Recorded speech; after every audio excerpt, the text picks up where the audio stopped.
This is why you don't fall for celebrities. It's not real. They're out of your league. How do people date other people that are out of the league? How do you know what to do with them? Okay, cool. Next case. Good morning, good afternoon, good evening, whenever you're watching this channel. It's a Monday morning when I record this, so just woke up. If you see any leftovers of the beauty sleep, or if I just appear swollen, that explains it. You don't care. Today we're talking about Catcher in the Rye. Not really. We are more talking about the crimes that Catcher in the Rye has inspired. Because I'm fascinated by the topic, because I've read Catcher in the Rye a few years ago, because everybody here is like, well, we kind of read it for school, and it's like compulsory, and it's like such a great book. And when you hear a couple recommendations, you're like, it must be a great book, right? Don't trust people. No, what are you doing? What did I teach? Don't trust people's recommendations. Always check reviews. Always check like synopsis and stuff. Spoil it for yourself. Ruin it. I don't have the physical book. I sold it, on like eBay or something. It's sad. I know. But yeah, I'll display it on the screen. You probably have read it, but if you haven't, I'll kind of give you a synopsis of it. Because in order to understand how even that book could have possibly inspired any of the crimes, you need to understand, well, a bit of the synopsis of the book and also a bit of a life of J.D. Salinger, the person that has written it. This book focuses on this misfit kid, Holden Caulfield, and it's kind of not clear where he's writing it from, but it's inclined that he's writing it from like a mental health institution, kind of like reflecting on his adulting, reflecting on his life in general. And it's just quite literally him telling you like certain anecdotes and stuff, and just, yeah, reflecting on all of the times when he didn't belong. Like the time when he lied to a mother of a child from school that he couldn't stand how her son is doing great. Or when he sold this girl a story about that he is Catcher in the Rye, meaning that he is catching children that are falling off a cliff, and she kind of just reminds him that that is actually just a part of a rhyme. So yeah, it's a great book, don't read it. Don't read it. So nothing super criminal in nature, right? Now what inspired the author, you could say? Well, people have actually said that this book has been written by J.D. Salinger to reflect on his time in the military. So he has been part of the Operation Paperclip. Operation Paperclip, famously named because of the paperclips attached to people's files, was the one where, after the Second World War, the Americans were recruiting the Nazi top of the class, so like scientists, engineers, everybody that served under Hitler, and were trying to like acclimatize them and move them from Germany to the US. So it might be that J.D. Salinger identified with these misfits, identified as a liar, as a person who didn't belong, who didn't maybe believe in the process, and hence why this book exists. Now you're like, how the hell did this inspire crimes? That's exactly why I'm fascinated by this. So let's start with the strongest one, where the person was actually obsessed with the book, and then kind of move away from it. With some of them you're gonna be like, that doesn't even seem credible. And yes, I know, I just compiled this from the internet, okay? So the most famous one is the one of John Lennon, and he has died in the hands of Mark David Chapman, who was a Stan. This is why Stans are dangerous. John Lennon has actually encountered Mark David Chapman earlier that day, because obviously it's one of his fans, so he tries to be respectful towards him and he signs his autograph. And this guy is literally scouting the Dakota building where John Lennon lives. So on the way back from whatever John Lennon was doing that day, just as he is to walk into the building from wherever he was coming from, Mark David Chapman comes, they make eye contact, and Mark David Chapman shoots him with a .38 caliber gun 4 times. So John Lennon dies in the hospital, and obviously Mark David Chapman is taken into custody. And he was even seen as like flipping through the Catcher in the Rye while waiting for his verdict. He used it as a defense in trial. And to say that Mark David Chapman was obsessed with this book would be an understatement. Even while waiting for the police to come and arrest his ass, he just after killing John Lennon, he was just flipping calmly through Catcher in the Rye. And the dedication in the book even said, to Holden Caulfield, from Holden Caulfield, signed Holden. This guy identified with Holden Caulfield, you could say so. He used this book even as his defense at trial. He said that a huge part of him is Holden and a small part of him is the devil. So, you know, 90% Holden, 10% devil. He has even spoken about this and defined his psychotic mind as such in 2016 at his parole hearing. And he said how Chapman killed Lennon to become somebody. Even during the trial, he proceeded to read parts of this book and sort of point out like how he was Holden, point out the connections between him and Holden Caulfield. That's the first case. And as you can see, the guy was just truly influenced by the book. He was obsessed with it, alluded to it, and made an influence on him. It's not the responsibility of the book, right? The second one is a bit more loose. I really want to know what you think about this one. And that's the murder of Rebecca Schaeffer. This one pains me so much because it's a classic stalker case. And a lot of people might have been able to just, like, I don't know, reporting to the police. Had people known in the 80s how stalkers behaved and just the behavior inside of one. Rebecca Schaeffer had a stalker in Robert John Bardo. She had been working on her modeling and acting career and was doing really well in '89 while she was in California. And Robert John Bardo was all the way in Arizona, but he was obsessing this well and was portraying that, that they were friends. So you know how people used to write fan mail? He would write to Rebecca and she, or her agents, again, we don't really know, were responding to all the letters from fans because, you know, once you write by post, probably it's a lot less than stands today get in terms of emails. So everybody was kind of like writing kind notes to fans and stuff and just actually responding to them. And he portrayed this as if like Rebecca was reciprocating his love. So he would come to California on different occasions, but kind of like people, security guards and agents at Warner Bros. Studios where Rebecca was working were pushing him away. They were like, yeah, let her work, what the hell. So he would go back to Arizona and like try to continue with his life, but his obsession was just growing. He wanted to be in the same place where Rebecca was. And at that point, Rebecca had a role in My Sister Sam's. It was like a TV series.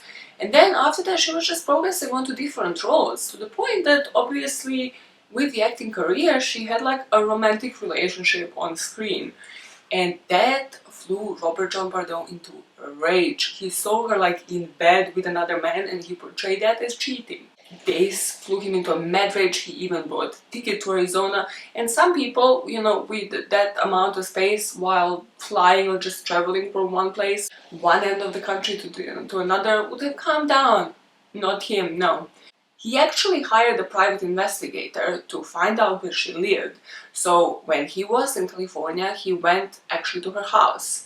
And she, even though freaked out, was super nice to him. She just treated him as a friend, was like, hey, yeah, how you doing?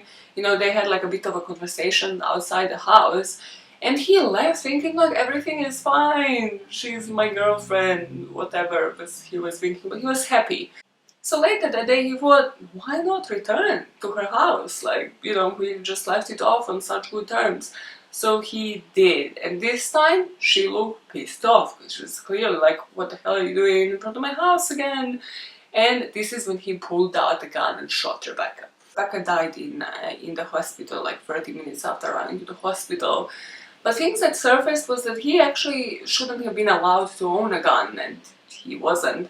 It was his brother that got him the gun, and it was because of his mental health issues. Bardo fled from the scene, and it was said that in his back pocket he kept the Catcher in the Rye and then just tossed the book outside of the car, and the book was found as evidence somewhere far away from the crime scene, which is the one that they should have been taking evidence from. This is why I said, like, I'm truly interested to know what you guys think about this, because I couldn't find further information as to the connection. Like, was there a dedication, was there his handwriting inside? What the hell, because this one is super loose to be disconnected to or inspired by the Catcher in the Rye. It's more like classic stalker case from where I see it. As Bardo is driving, he actually made it to Tuscan, where he is from, when the police actually caught up with him, and it was kind of like an OJ looking chase, to be honest, but obviously he wasn't a big deal, so nobody actually super reported on it. And speaking of actually the case of O.J. Simpson, Maja Clark here prosecuted the case and he got life sentence without the possibility of parole. Luckily, actually, this case changed the law and the DMV couldn't actually give drivers personal information like their address to anybody, including detectives, including PIs, because this is how he has found Rebecca Schaeffer's address. This next one was actually an earlier case, so it was the assassination of JFK from 1963. And here I think it's because, again, it's not like 80s, 90s when like these things kind of started repeating themselves. It wasn't solely associated to catch and ride, they were actually looking at like psychological issues of the person. So JFK was assassinated by Harvey Oswald. And they have found like this dog eared, so he was clearly reading it and rereading this Catcher in the Rye book on his bookshelf, again, among other books, which maybe people wouldn't pay attention when you just focus on Catcher in the Rye. And maybe they have a full bookshelf of Agatha Christie and criminology books, like your girl here, maybe that's more relevant than Catcher in the Rye? What do I know? Psychologists in this case have said that Oswald shot JFK just to display again his omnipotence, his power, because he felt like he was nobody. Again, you see the repetitions. Now, this next one is wild. Have you guys seen Taxi Driver with Robert De Niro and Jodie Foster? Well, if you have seen it, Jodie Foster was like super young, kind of like teenage to uni years at that point. And again, she had a stan, meaning a stalker. So Johnhinckley was stalking the life out of her. He even moved the area to be closer to Jodie, who has just started studying at Yale University. He started writing different poems, different like love notes, and sliding it under her door at Yale Uni. Too close for comfort, too close. So obviously that didn't lead to any attention. She had other fans, like why would she just commit to like one single fan? She had her life. He thought of these different ways to get Jodie to notice him, to like him, like hijacking a plane or committing suicide in front of her. But then he was like, listen, I am actually inspired by one other great human. Remember the assassination of JFK I mentioned a few minutes earlier? Yeah. He was super inspired by Harvey Oswald and his method of killing and making a statement in life. So he was like, why not kill a president? And actually Jimmy Carter was the president at the time, and he was arrested for like the possession of illegal arms or some shit like that. So he was like, okay, great. And at that time, Hinkley was actually hospitalized. But again, even though he was in a hospital, even though he was on medication, he was just thinking and steaming and thinking about how when he gets out, he's gonna impress Jodie and make a statement. So he does. So in 81, Ronald Reagan becomes the president and Hinkley gets a new target. And he goes deep into research about Harvey Oswald and how he has killed JFK because he wants to be successful. And just before attempting to assassinate Ronald Reagan, he wrote Jodie a letter. Over the past 7 months, I've left you dozens of poems, letters and love messages in the faint hope that you could develop an interest in me. Although we talked on the phone a couple of times, I never had the nerve to simply approach you and introduce myself. The reason I'm going ahead with this attempt now is because I cannot wait any longer to impress you. So, on one such day, when President Reagan was just to enter the Hilton Hotel in Washington, D.C., Hinkley comes around and fires 6 shots. Luckily, actually, the shot that hit Reagan kind of ricocheted off his limousine. Like, press secretary as well has been shot, as well as the Secret Service, so all these shots hit different parts. He wasn't a great shot, cool. But this laborer, Alfred Antonucci, was like, not my president, and he kind of slams Hinkley to the ground and, you know, sits on him until the police comes and arrests his ass. During the investigation, it was discovered that Hinkley had Catcher in the Rye on his coffee table, so kind of like right here, you know, where he can just come and flip through the pages. But again, at trial, they have found out that he had different mental health issues and that that's why he has actually done this. With this case, what I find simply bizarre, and again, let me know in the comments what you think about this, but even in his letter, he was like, he can't struck up the courage to go and introduce himself. So how do you think that this is going to impress her? And then suddenly you're going to what? She's going to fall for you, you're going to have a relationship with her when you can't even imagine having a relationship with her in the first place. This is why I don't fall for celebrities. What are you doing behind the door? This guy. Wasting my cake. This is why you don't fall for celebrities. It's not real. They're out of your league. How do people date other people that are out of the league? How do you know what to do with them? Okay, cool. Next case.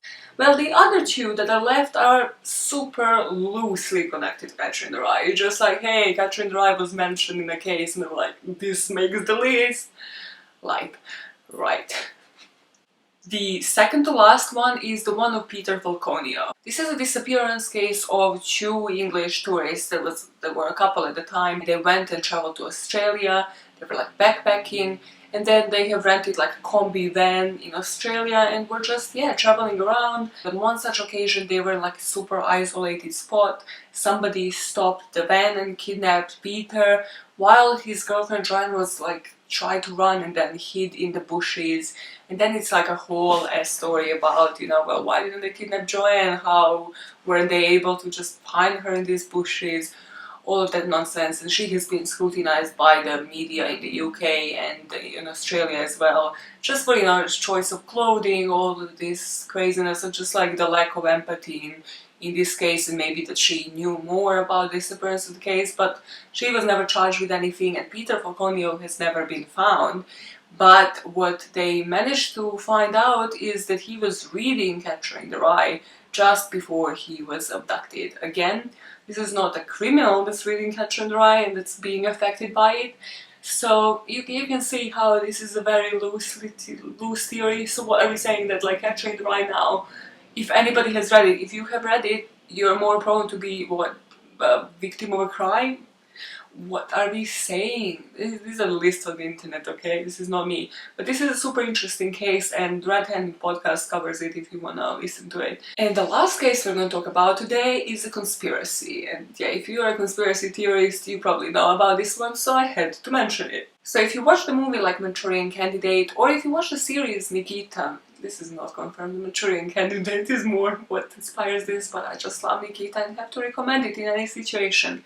Manchurian Candidate. It's a movie about this guy who is just brainwashed. Once brainwashed, they turned him into this assassin for the government, technically.